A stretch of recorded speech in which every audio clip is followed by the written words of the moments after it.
do this.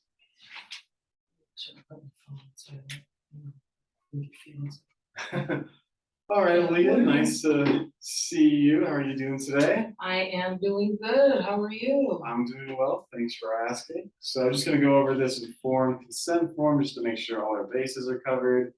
You consent to video recordings being made of a mock counseling session to aid in the growth of counseling skills and knowledge. You consent to the excerpts of these recordings being used by Grand Canyon University and staff for the purposes of supervision, research, and teaching. You understand that any part of a conversation that is recorded will be kept confidential.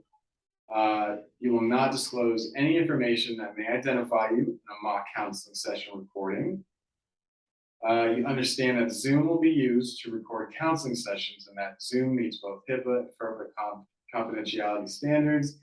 And you understand that if the recording of the mock counseling session activates any suicidal ideation or other potentially harmful thoughts, that you will reach out to a professional in your area immediately. Neither GCU, the college, nor the counseling student will be held accountable if you harm yourself. Sounds good to me. All right, so let's get started then. What brings you to counseling today? Recently, or I wouldn't say recently, but about 2 years ago, a guy that I'm just gonna start over. One day I got drunk and I went to a party with friends. My friends expressed it was time to go. I wanted to stay. I got super drunk and I wanted to stay because there was a guy there that I was talking to. Me and him that night had sexual intercourse. However, when I woke up, one of his friends were on top of me and the guy was gone. I have like little moments of like, I close my eyes sometimes and I can see this kid's face and I still struggle with that sometimes. But recently he messaged me just telling him like add him on Snapchat and I got angry, I'm not gonna lie, and I messaged him and told him like you did this to me, and I felt like that was my way of like venting. You did this to me, don't ever message me again, and then I blocked him. I vented, but from there I could tell my relationship got suffered from that. All my relationships with my siblings, my relationship with my fiance. Shortly after that, maybe 6 months after that, we took a break. We were fighting super hard for like 6 months. And it just really did bother me. Like it does bother me. And to sit here and try to act like it doesn't, it does. Because I don't know what to do about sometimes when like, if I do think about it, like that image just pops up in my face. And it's hard, but I feel like I've done the necessary steps to kind of do better, be better. It's just, I don't feel comfortable talking to my fiance about it just because in the sense of like, I told him about it, he's aware. Right. But after I told him, the guy messaged me like 6 months, we broke up after that. So I just feel like maybe if I talk to him, it's gonna affect our relationship. Maybe make him feel weird, I don't know, but that's why I'm here with you. Right, and I appreciate that. I commend you for, taking that initiative and coming to counseling. Yeah, thank you. I feel like it's important for me to at least be able to verbalize how I really feel without having to filter things of how other people would feel. Right, and that can be difficult. Yes, it can be because my fiance, for the very least, is very emotional. Sometimes there would be points where we would get intimate, and that time that it happened, literally I could not act like I was into it. So for a long time, it was just, I felt like he thought it was him, but in reality, it's like that image kept coming back to me, and then it just would completely turn me off, and it was affecting me. So, Okay. yeah. Yeah, and so just to summarize all of this, so I'm on the same page as you. Yes. There's this traumatic experience that happened. It impacted many of your, if not all, correct, right? Your close relationships, yes, the quality of it. It's impacted your romantic relationship with your current partner. And correct me if I'm wrong, it sounds like there's some nervousness there as far as communicating that with your partner about this individual finding you and contacting you again. Yeah, it definitely is some nervousness because just in the sense of like, I don't know what he's thinking, and I think that's where the nervousness comes from. Your partner? Yeah, Okay, and so because I don't know and I can't control that, it's just a feeling of not being able to control the situation. I think things like, what if he thinks it's, disgusting, or what if he thinks of me? And I started noticing during that time too, after it happened, I just started, basically I would have sex with anything that moved. So I know it impacted like how I reacted with other people. yeah, And then I met my fiance and I made it present like I'm this perfect person. And then when he messaged me, it showed that. And I started being erratic a little bit. There's bipolar in my family, there's all that. So I just felt like it just kind of set me on an episode. Like, this just, individual contacting you again. yeah. And I, so describe this episode for me. so like I found things, I just felt like everything was falling apart, everything's falling down. And I just remember my fiance trying to be there for me, trying to, physically and emotionally, and I was not letting him do that. I was going on car rides. I was leaving in the middle of the night to go for a drive.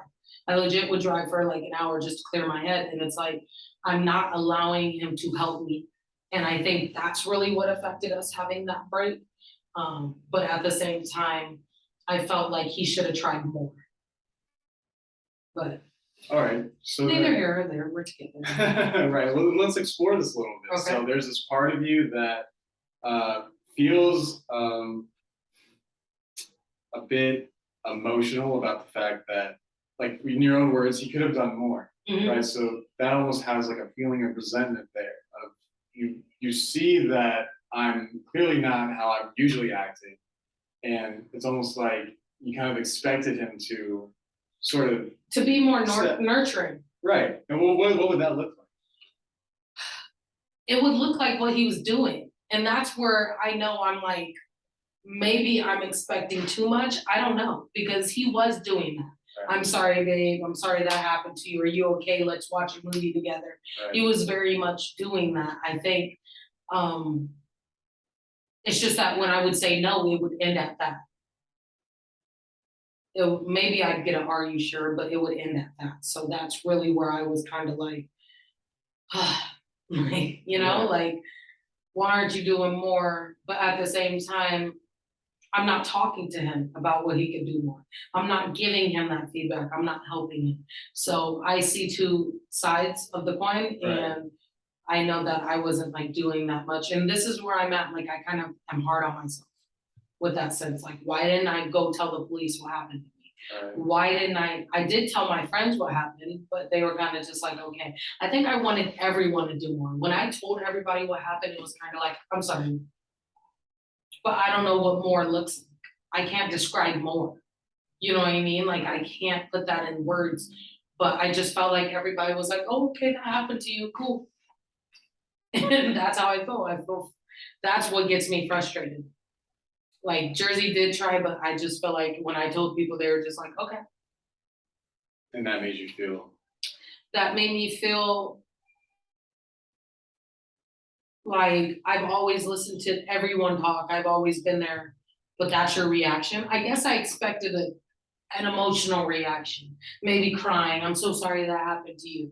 And when I didn't get the reaction that I wanted, I think it just kind of put me in a sense of like, I don't need anyone. I want to be by myself. I want to play Sims all day. I want to go to work. I want to come home, be by myself, play Sims all day, but not regarding the fact that I have a fiance and dogs and, you know what I mean, a family, a very close knit family. So yeah, that's where I was at. don't need anybody. Yeah, I felt like I didn't need anyone. That's when I started disengaging because you didn't give me the reaction I wanted. So it just got to a sense of like, if you don't care, why should I? Right. So then the reaction from people that are really close to you that you care about and that you are always willing to be there for, they didn't give you a reaction that made you feel like they were genuinely concerned Mm-hmm. and Yeah. that they Even my cared. mom. Yeah, even my mom. It was like, oh, I'm sorry that happened to you, baby. But it wasn't like, it was just that was it. That was it. Yeah. So I got even my sisters, it was like, I'm sorry that happened to you. But that was it. And we're not an emotional family, so I could understand why. But I felt like at that moment I could have used a little bit of emotion. So it got me disengaged and just cut my emotion. Right. So there was this sort of innate like need for this like emotional connection. Like I know that our family is not usually like emotionally expressive in that way, Yeah. but due to like the severe circumstances of the situation, be there for me. Yeah, So it yeah, sounds and like I didn't feel like I had a call. No one called me to check up on me. No one did all that. I did express to them it bothered me. It was very frustrating to me. I think about it a lot. There was times where I thought about it every other week, and I didn't feel like that was being expressive. And even when my fiance, when I did talk to him, I felt like it was generic. So that's why I was like, I couldn't win with myself because I mean, he's giving me a reaction I don't like it. They're giving me a reaction I don't like it. right, I think if I would have said I want to talk more about it, they would have been open to talking to me, but they're probably assuming I don't want to have that conversation because right, that's the type of family dynamic we have. And with Jersey, I told him I don't want to talk about it. So, right. you know, Sounds like a complicated situation. and I Right? feel like I put myself in that. It's like when you unravel, it's like when you get your headphones and they're super raveled and you got to unravel them, take your time to unravel them. Right, I just felt like it was that. And I felt like when I signed up for school, that was my chance to start unraveling. I started going to more outings with friends, yeah. started going to more family outings, dinners, birthdays, and all that. I'm making an effort now. And I think it just was unfair to blame them for what he did to me. All right, so then now that we're more in the present, right? You're Yeah, able we're in the to, present now. yeah, you're able to kind of have like a clearer viewpoint of these people's reactions, right? Maybe Yeah. they just didn't know how to respond. I think so. And I think with my mom, she grew up, she just didn't understand why I dropped out. She didn't see none of that. She wasn't understanding that. So I think it finally settled in. And I think with her, maybe because she didn't, she wasn't hard on me when I dropped out. Right. She told me it was my choice and all that. So I really feel like it was just a sense of like, all they could do is say, I'm sorry that happened to you. Because I'm putting myself, if someone texts me that, what would I say? Which is, I'm sorry that happened to you. Right. If you ever need to talk, I'm here type thing. So I just felt like maybe they gave me the reaction. Maybe I'm dramatic. I watch like Love and Hip Hop. So maybe I wanted someone going out the room crying. I don't know. But Right. So, yeah. so now that we're in the present, we can kind of sort of see, well, maybe I was expecting like a grandiose reaction from all these people. Yeah, that's but, my narcissism there. but in reality though, right? They did give you a response. Yeah, it just wasn't the one I wanted. Yeah. Right. They weren't not there for you, but it still didn't feel like enough for you, like Yes. And you know what? And it goes down to me not feeling like I'm enough. Like, am I not enough to get a reaction out of you like that? Am I not, you know what I mean? I'm Right. the middle child out of 10. So I've always had that feeling. And I'm trying so hard not to express that on them. And I think with my family, that's what they could have did. Because my family's very opinionated. My mom could have said some very mean things that she's done before, but she didn't. Right. And so I got to start looking at it like that, and more so not like everybody's against me. Right. More like everybody's, that's their reaction. I can't It just tell them. is. It just is, and I gotta let that go. And that's the same for that guy who messaged me. Like I messaged him, and that's how it is. If he took that, I really hope he took that and he applied that and realized I need to work on myself. And I really hope he took that and just did that. I think sometimes I wonder if he would apologize or was he gonna apologize? Right. Messaging back, but I blocked him. I didn't give him that chance.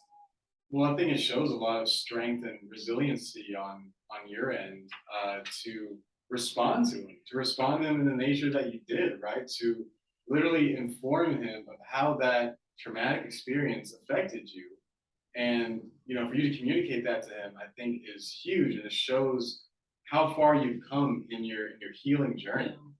Now, I think that's a pretty good place for us to stop. Next session, we can go over some more potential treatment goals for you, some strategies. Does that sound good? Sounds great. Awesome. Well, I really appreciate you coming in today, and I'm looking forward to our next session. Thanks, sir.